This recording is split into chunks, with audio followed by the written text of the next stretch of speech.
everybody out there. This is Zena Krogadal, your American Dream Makers host. I am so glad that you are joining me here this evening, and I have a special guest today. And he's an amazing guy. He's very intelligent. He does a lot of things. He's a successful entrepreneur, and he's a catalyst for positive change in the business landscape, particularly in the Colorado region, which is where he lives.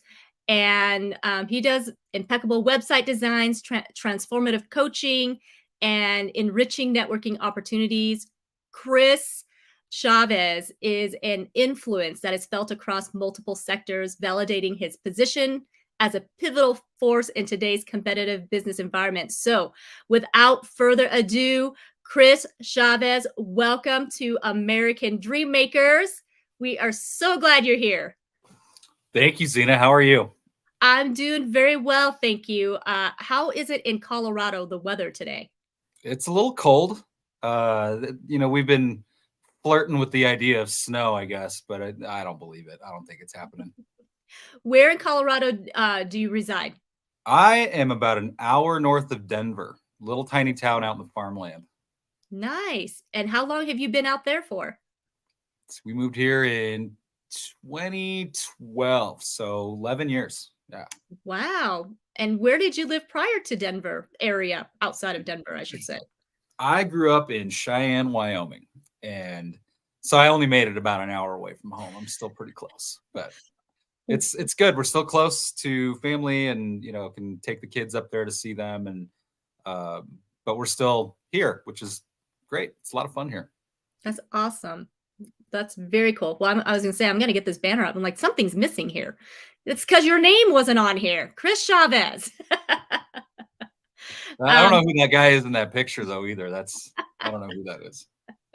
It is kind of interesting when you got to give your headshot to people, right? And you're like, what do I pick? And then sometimes I look at it, I'm like, why did I pick that picture? Mm-hmm. Yeah, and that's an older one too. It was like 53 pounds ago, and maybe 10 years. I don't know. I really don't know. Yeah, maybe 10 years. Hi, Eric. He is on here. Good evening, Eric. It's so good to see you. Oh, God's blessing to you as well. And in case there's any StreamYard issues, he says, this is Eric. Because sometimes he shows up and it just says Facebook user. But tonight, Eric, it actually shows up. It says Eric. So glad you're here. So, Chris, you were in Cheyenne, Wyoming, which I didn't realize it was only an hour away or that close to the Colorado border, Cheyenne. Now, is it mountainous in Cheyenne? No, it's definitely the plains. We got the ugly part of Wyoming, I like to say, where just the wind blows all the time. But you can see the mountains a little ways away, but you do got to drive a little bit to get to them. And the Colorado border is like maybe 15 minutes from town, so it's really close. So what made you decide to make the move across the border? We were always here. I mean, just hanging out. Like anything that I ever did, we always gravitated toward Fort Collins area or Denver or something like that. So it just made sense. So just decided Colorado was it. Well, cool. Yeah. And 12 years, and you must still love it. So yeah, that's great. That's great. Now, you say we. That's you and your wife, children? Yes, ma'am. My wife and I have two beautiful kids, the son and a daughter. And like I said, we were always down here anyways. We grew up in Cheyenne, went to school up in Laramie, which is about another hour west of Cheyenne, where the university's at. And we were always in town. We were always in Fort Collins doing that kind of thing. And so it just kind of made sense to plant roots here. We originally talked about moving to Denver. Neither of us were really too fond about being actually in the city. And so that was a good midway point where we could be a part of the things that were down here. One of the biggest things that I wanted to do coming to Colorado was be part of the music scene. And so that's kind of how I ended up with all the friends that I had here. And, we ended up loving it. And we gravitated toward the small town, but we're still close enough to everything that we can do everything we want to do.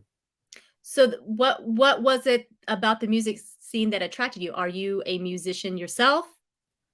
I am. And Yeah. so in a previous life, I used to be cool once. I used to tour in bands. We would go all over the place. You know, one of the bands did tour internationally, which was really cool. And that did have quite a bit to play into what happened with getting into business and how that all played out. But I am a guitarist and singer in most of those bands is what I did that in. And I was a drummer as well with the one of the bands, the one that was touring internationally. We did a lot of fun stuff with there. I played drums in that, and that kind of stemmed from the music background through college. I was originally actually a music major, and it kind of burned me out. And I ended up actually playing more music over that time, and that's just kept me on the road. And this is kind of a hub for that kind of music here. The punk rock kids will say. Punk rock. So that's what you play? That I played a lot of stuff, but that's primarily the scene that I was hanging out in around here. Wow. Yeah. Eric says, my garage band never left the garage. Some bands never should. There's a lot of great music out there that never gets heard because they maybe just don't, not that they don't have the drive, but just maybe they weren't pushed in the right direction at that time when they needed to. There's amazing bands out there that people will never hear. That it's really unfortunate. And I believe this is probably some of the difference here is marketing. Being Mhm. well, first of all, networking with the right people, knowing the right connections, but marketing is huge. So the bands that make it really well are very good marketers because you look at like the band Kiss, Mhm. right? I mean, you want to talk about incredible marketing. It was at a Incredible. different time too. I mean, the Mhm. way that music can get out now, it is really different. I started touring when my band had a MySpace page, and it was really cool when you were on the top 8. I don't know if you remember that, but that was back then we didn't have GPS on the phones and stuff. We were using an atlas on tour in the van, and it looked a lot different then.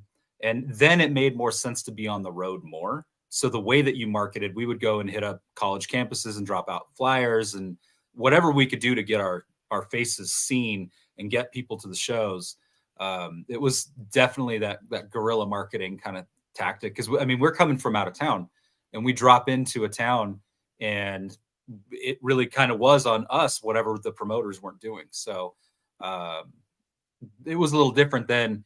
And then now, I mean, with Spotify and all those, SoundCloud and all those services that you can put your music out on there, it is different, right? So it's much more of a social media push or having a website and those kind of things. And so it's crazy to see where that landscape has gone over time. But it's definitely marketing. But you made a very important point, is that it's the network that you have. And I think that's how I was able to get so into the networking space in business so naturally, because that's all music was just networking with the right people. Wow. That's so cool. That's so awesome that you have that in your background that you're a guitar player and a drummer. Do you also sing? I do. Wow. Now mostly just to my children. I do a lot of Disney covers. Now, do any of your children have aspirations to going into the music industry? Do you see I some hope talent not. going on?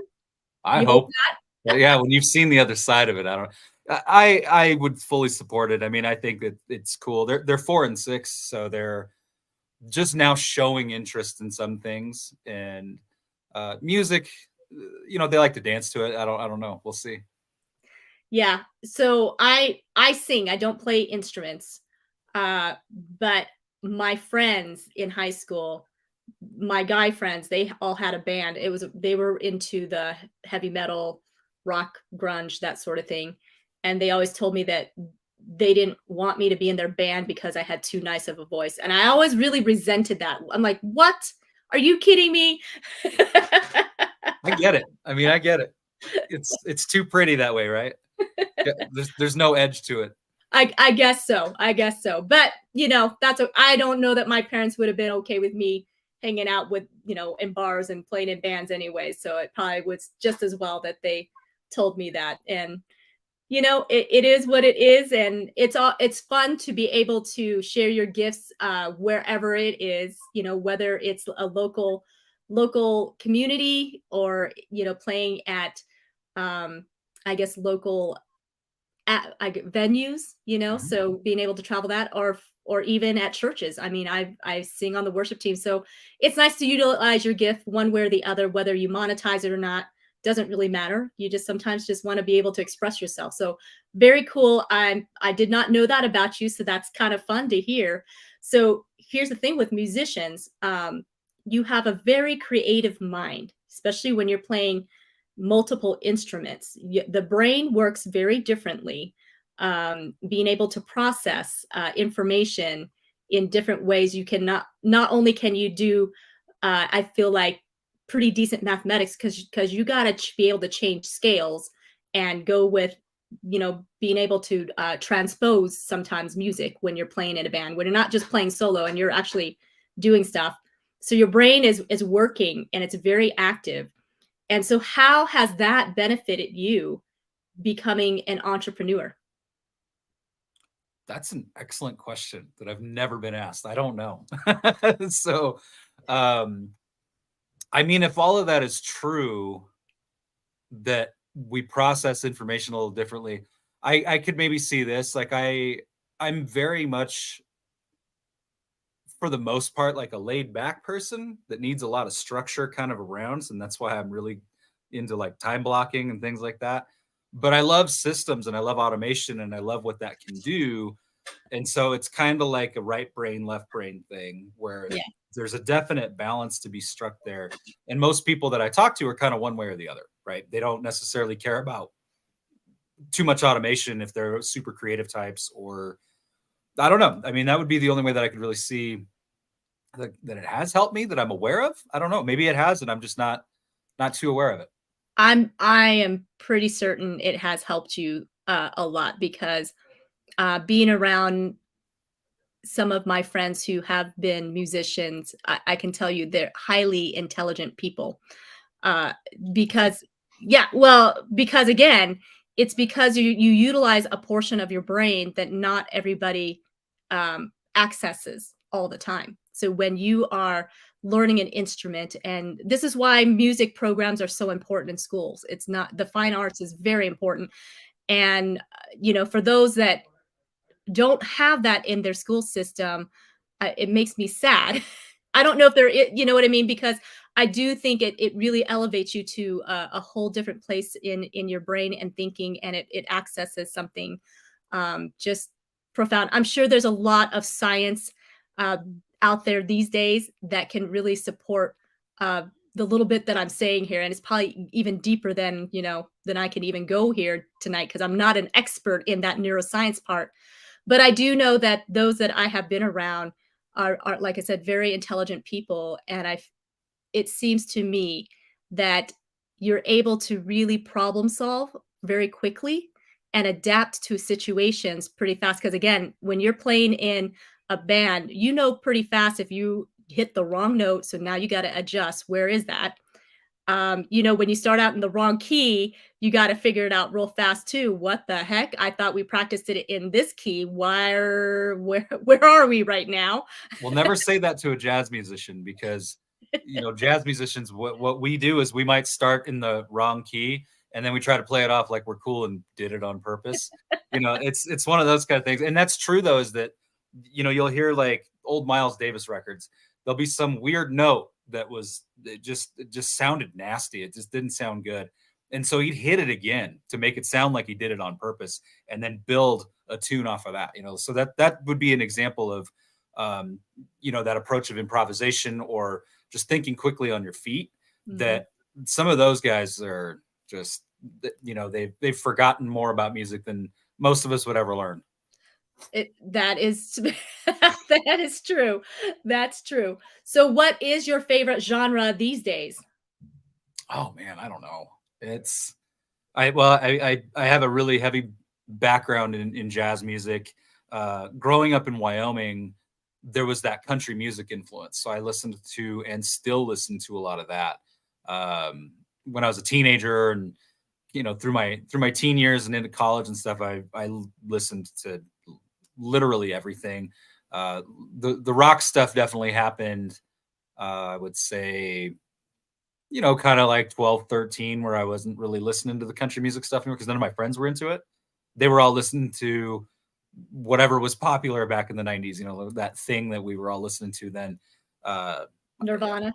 yeah, I mean, Nirvana, that's a little bit before me. I was into it a bit, but some of my friends that were a little older, they lived through that early 90s stuff and they were definitely huge Nirvana fans. And I was much more exposed to the Foo Fighters, right? If we're talking about Nirvana and Dave Grohl, that was kind of where I was getting a lot of that music then. And so, but I mean, I don't know. I listen to it, just varies day to day. I mean, I'll still put on everything. I still have old vinyl records, right? I have a lot of those, like a lot of jazz records that I would find at garage sales and stuff. People didn't know what they were getting rid of, like like a gatefold double Ella Fitzgerald vinyl, something like that, which they were getting rid of for like $5, and they had no idea it was worth really like 200. So stuff like that.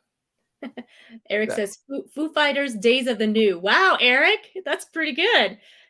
I take it that maybe that was your genre too. Oh, Stephen Dust, look at that. He's strolling down memory lane. We'll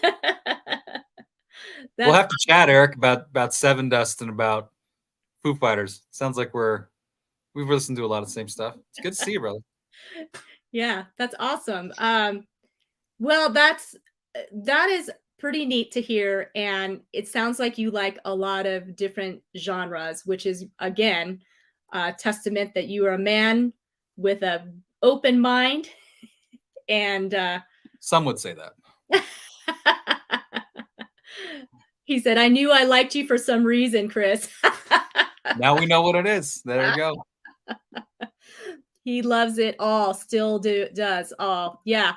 Well, it's hard, when you're growing up with the kind of music, and that's part of your upbringing and such a big part of your life.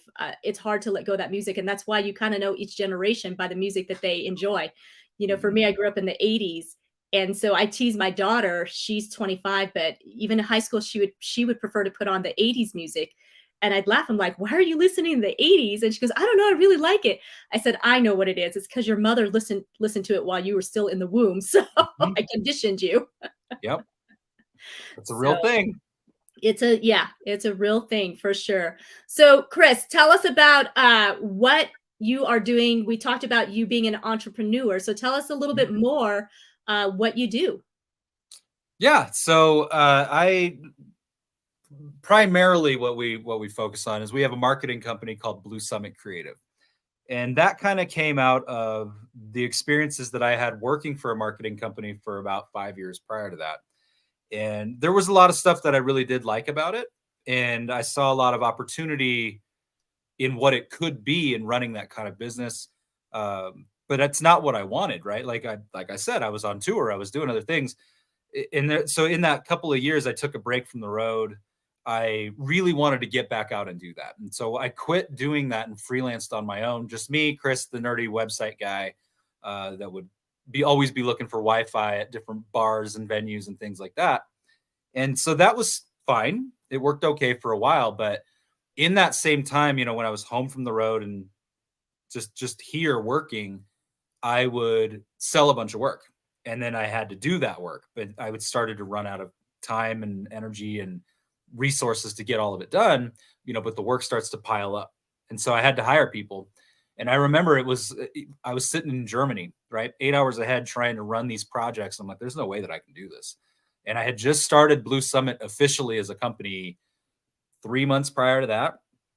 And I was like, there's no way I can do this. So I had to figure this out. I was like, all right, I want this to work because I never wanted a business like that. I wanted to be the freelancer that I could do stuff so I could go out and play music. That was the whole thing. And I started to see, okay, well, now I get it. Now that I'm running this kind of business and I'm seeing the benefit and the opportunity that's there, I really got to focus on this. I probably shouldn't be putting as much time over here as I should be into this, because this is the thing that's going to pay the bills. This is the thing that's going to, allow for me to leave a legacy, whatever that is. And I was starting to really put that together. And I never really knew that I wanted that, but I did. Somewhere in there in my brain, it was rattling around, and it finally presented itself while I'm, halfway across the world, listening to people speak a language that I can't speak, and just trying to figure out my place in the world, right? And so when I came back, I still played a little bit after that, but I started again selling more and more and more stuff, and I had to bring on people. And I quickly figured out that the growth of the company was going to be dependent on the kind of people that I had. And so I kept hiring more people. There was some challenges and some learning experiences in that, which I'm glad happened. But there were some challenges, and so there were some things that I had to figure out very quickly. And I had clients approaching me asking me, "Well, you just started this business. How have you grown it so quickly?" And it's over like 2 years or so. So this is maybe late 2017, early 2018. I have clients ask me, "Well, how'd you do that?" And me being helpful, I'm like, "You just do this, this, this, this, this, and you've got a business. It'll be all right." Well, I did that enough times, and it finally hit me one day. I could be charging for that information. So I started consulting and doing some business coaching and stuff that way. And that's also stuck through all of this. And so these things are very married in a way where it's not just, oh, we can help you with your marketing, but also we can help you with, the sales side of things and the business development side of things. I can make you a beautiful website that produces nothing. It just sits out there on the internet like an expensive business card. That doesn't help anybody. But let's say it's producing and it's creating lots of traffic and people are calling and all of that. If you're answering the phone and you're not closing the deals, that's more of a you thing, and that's a different conversation we need to have. And so that's where like the coaching and consulting stuff really helps is, we can see where along the process a business owner actually needs help, whether it's just barely setting up their business, maybe they're, need a little bit more individualized attention, but not quite the big stuff yet. They're not into the big marketing stuff. They can go down a path of like our group coaching program or one-on-one coaching with me or something like that.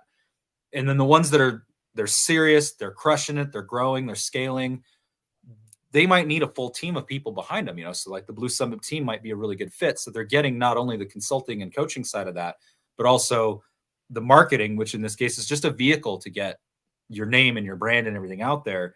The real process and the real work behind all that is, how do we help you sell better? How do we help you close that business? How do we help you maintain those relationships so that they're repeat customers or long-term customers? You ask somebody what the long-term value of one of their clients is, most people don't know. That maybe it was just a one and done and there was a lost opportunity there, right? There might be more things that you can help that person with and really make an impact in their business so that they become a repeat and ongoing customer for you. So that's in a nutshell how those two businesses work together. That's great.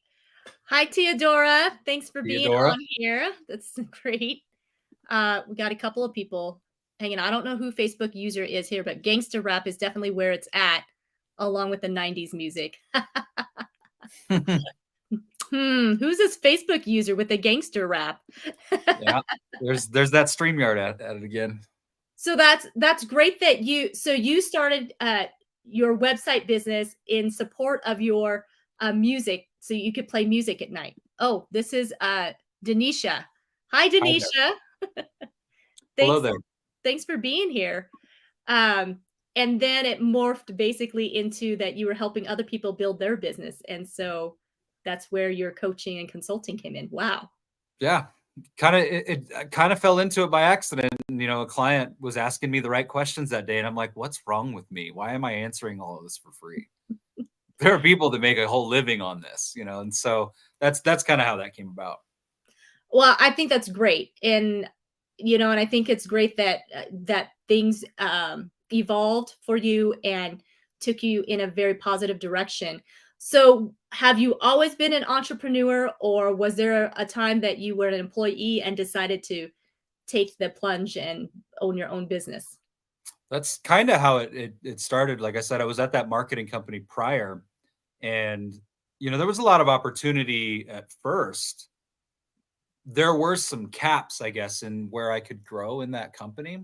And that's when it started to become kind of obvious to me that there were other ways to do it, right? I've always kind of been around it. When my father passed away when I was young, my mom just, it was like all panic. We have no money. We got to figure it out. and she was already cleaning houses at that point, right? And still does to this day. And she had to take on cleaning like 2 houses a day and just figure it out. And so I saw that entrepreneurial mindset and grit and drive then, right? I saw that in her, and I saw her doing that stuff because she had a little kid she had to take care of, and kind of just didn't have an option, right? And so it's amazing what you can do when you have to. So that's kind of where that started. And, it clicked for me one day. I'm like, I could be doing this. Why am I doing this for someone else? Right. If I see that I can take that even further, I can do something else with it. I mean, why not? Right. And so that part of it was really attractive to me.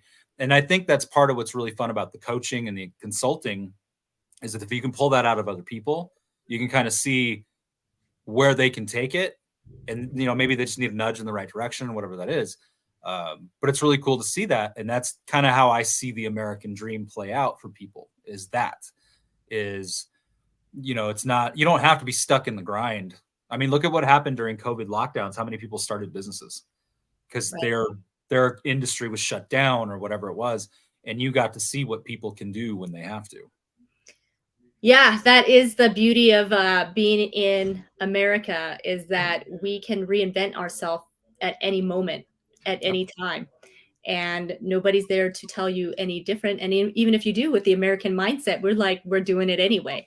Mhm. And I was talking to someone earlier, and we were talking about how sometimes you can lose everything, different circumstances, whatever it is, can happen, unexpected things.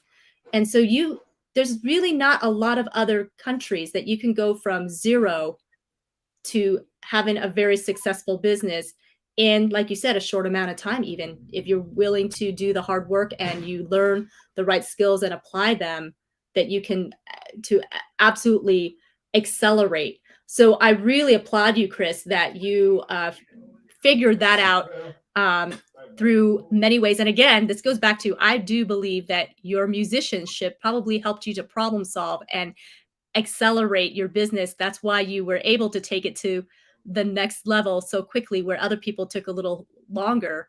And to you, you're like, it's nothing because your brain just, bloop, bloop, you figured it out. But how cool it is that you're now able to help others do the same thing. So, and there's plenty of business to go around.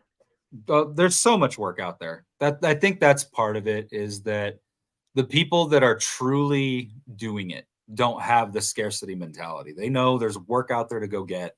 But another thing, not only just with the two businesses, but a giant part of this is networking, is having a giant network of resource to lean into when you need it. I will never be in a jam. I know someone for everything. It'll be anytime I need something, I know where to go look for it.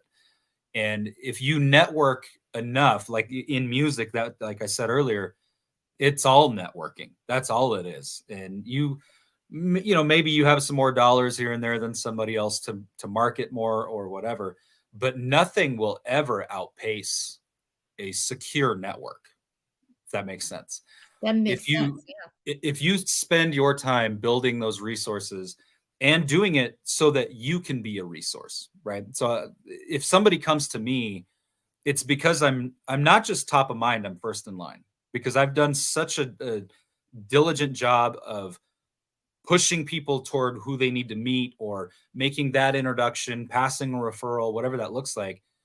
If you do that selflessly for long enough, then you will be surrounded by a network of people that will do that for you. So Yeah. that's, yep, network until you don't have to introduce yourself anymore. I I did a talk about a year ago about networking to be a resource and why that's so important.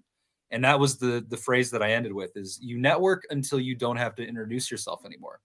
And that in any arena will help you, right? If you can walk into a room and people maybe they don't know who you are when they see you, but you have a reputation that is, in my opinion, not everybody agrees with this, but in my opinion, will outpace your cold calling activity any day of the week. I'm not suggesting you shouldn't do that stuff.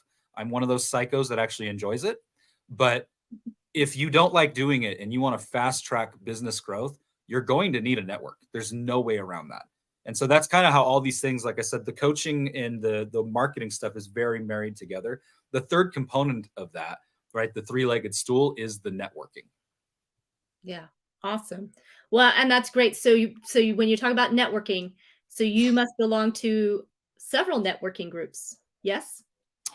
Yeah, there's a lot of regional work that I do in one in particular. It's a lot of fun. It's the cool thing that I get to do every day, because you're meeting lots of people. You get to help a lot of people on a much larger scale. They will do business with you. Absolutely.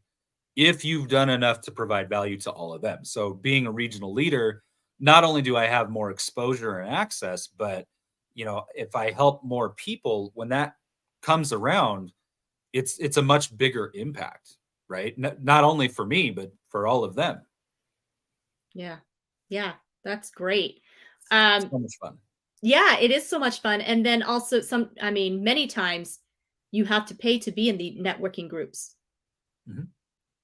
Yeah, And most you do, and I see nothing wrong with having to pay for them. I think it's good to have skin in the game. I think that's really important. But I don't look at it as an expense. You're not just spending money, that's an investment in your business. And I look at it like this. Let's say your annual fees come somewhere between 500 and $1,000 that you're networking. Well, you've probably spent $1,000 on something else that didn't work. At least this, you're meeting people that are going to send you referrals and make the introductions that you need to make. yeah, absolutely. Well, and that's the difference between having a entrepreneurial mindset and being an employee, clocking in and clocking out, is you realize that you have to make investments. And so, yes, sometimes you have to invest to be into the right networking groups to meet the right people. And something, that some people don't realize, those golf club, those big fancy golf communities and private clubs, that's really about networking. I mean, yes, they play golf, but really it's more about who are you going to bump into uh, Very much so. on the golf course. Yeah, and if you don't mind, I'd like to go back to one other thing that you said about maybe, an entrepreneur versus an employee. Sometimes the employee can want it as much as the employer wants it, right? The intrapreneur, the person that cares as much about that business's growth as you do, but maybe doesn't want to take on the risk, right? There's this concept that Grant Cardone talks a lot about, where he says, don't be afraid to be the $1 million employee. Don't be afraid to be that person, because sometimes that's better. I think he said something like, I would much rather be a part of a chunk of something that's super successful than own 100% of a failing business. Yeah. So something to keep in mind, that you can have an entrepreneurial mindset even as an employee. Oh, that's great. Thank you, Eric. Country Club. That's what Country I club. was like, it was at the tip of my tongue. So glad you were reading my mind, Eric.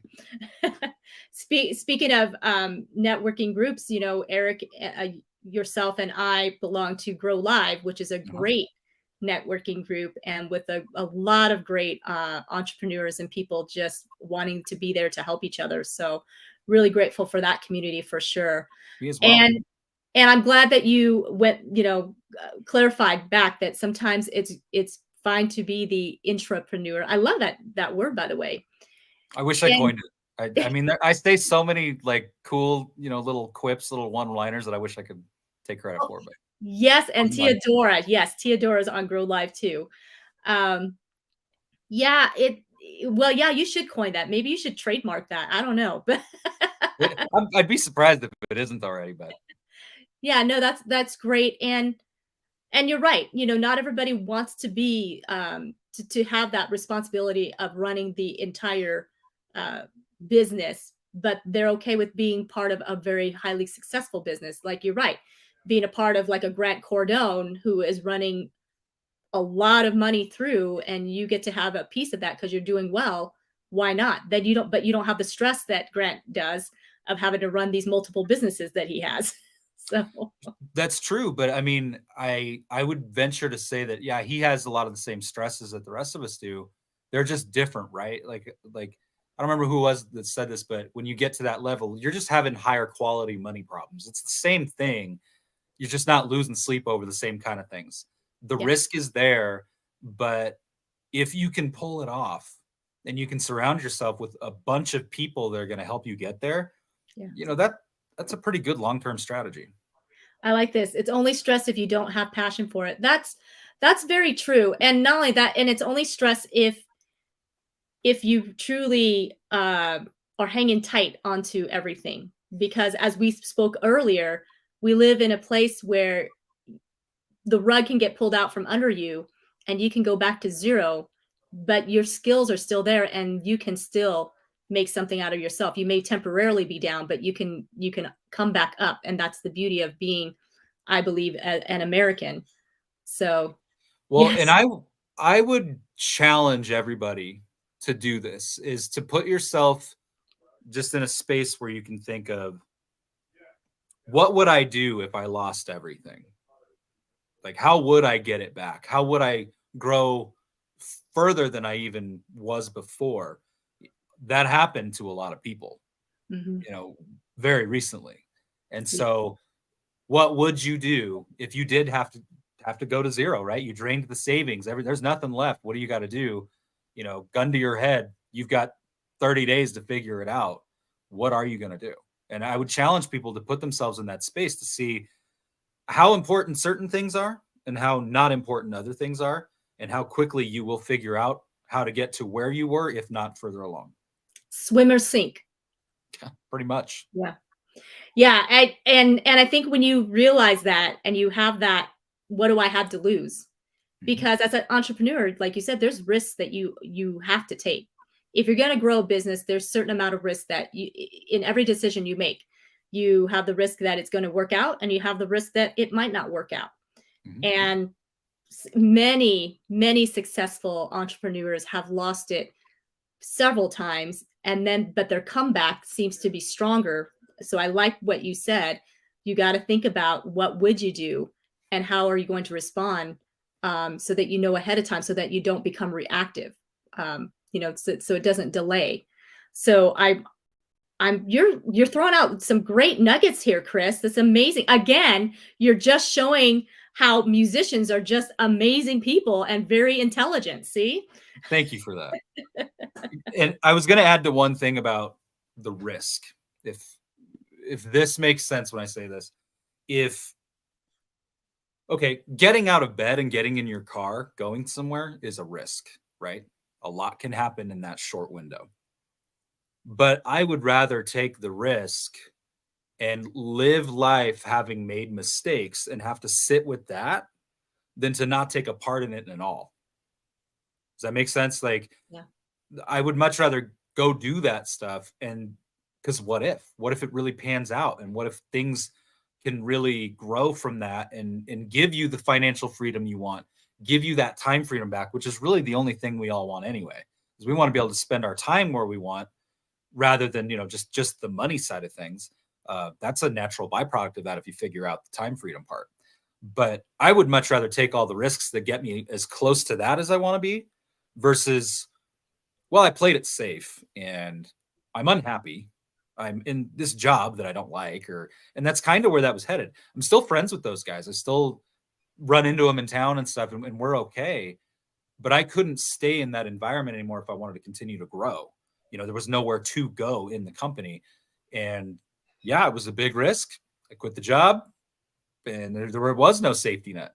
But I look back at the last 10 or so years that, there's no regret there, because, well, meeting the right people and with the right kind of effort, it worked out. Yeah. Awesome. Yeah. What an inspiration you are, Chris. I'm really glad to know you. Yep, it's risky. Life is risky. Here's the little thing about life. You're going to get out, you're not going to get out alive. That is for sure.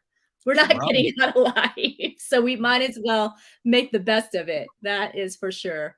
And Mhm. we aren't living to work. We are working to live and be happy, balanced. Yes. These are all great comments. You're just very inspirational, Chris, and very good at what you do. I can tell that you care about people, and that goes a long ways. And that is an ingredient that is probably also a part of your success. Not only did you network and do the marketing and do all the things that you needed to do, but also because you actually care and put other people, sounds like even before yourself, that you want to see them excel, and that's very nice. Well, and thank you for saying that. I can share this with you about that. At Blue Summit, there is only one core value.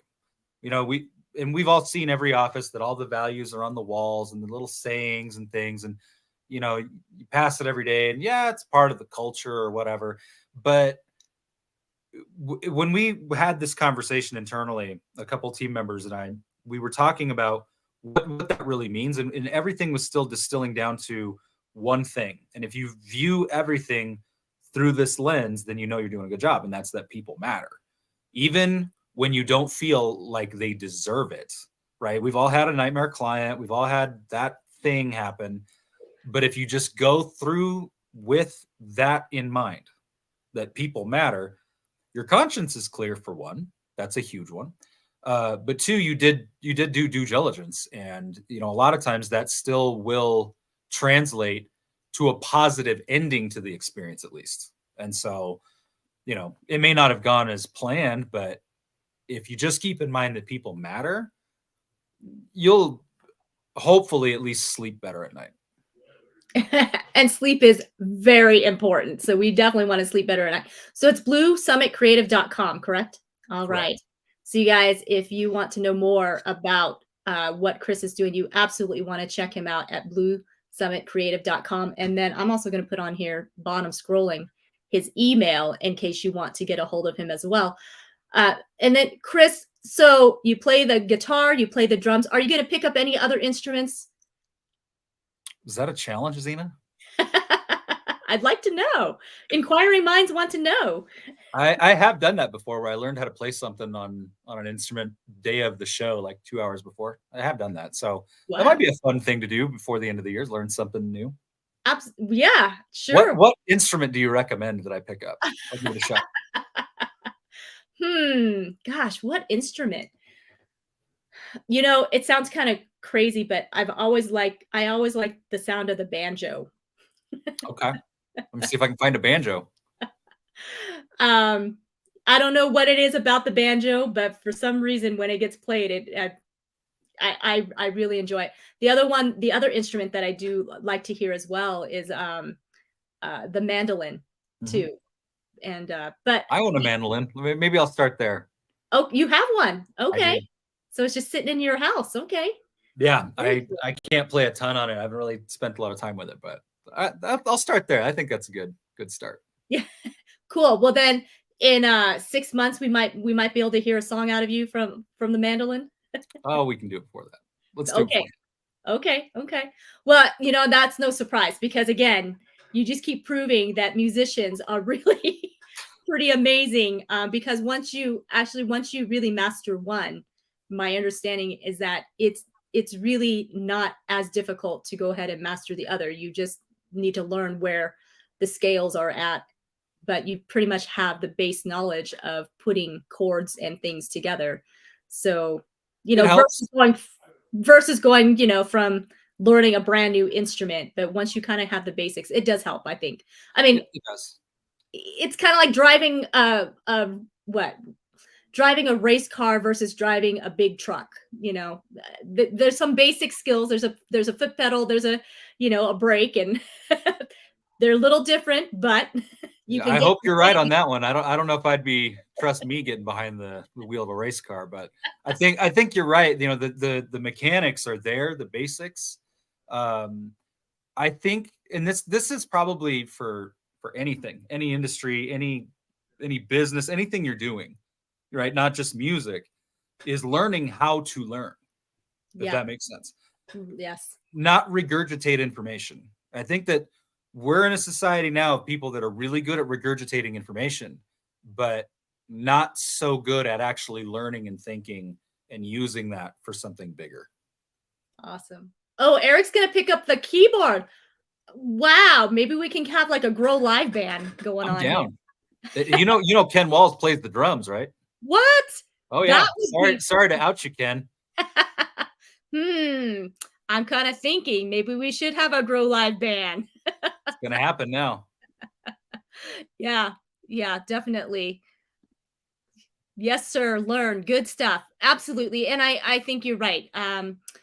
We just need to be in the mindset that we're willing to learn and grow and stretch ourselves always until the day we take our last breath. I think we should have that mentality of there's always something more to learn. And there's always somebody out there to teach us. Oh, he thought Ken played the maybe he plays both. We're gonna have to ask him. Maybe I'm just imagining this, but maybe Glenn plays guitar. I know Oh, he can sing.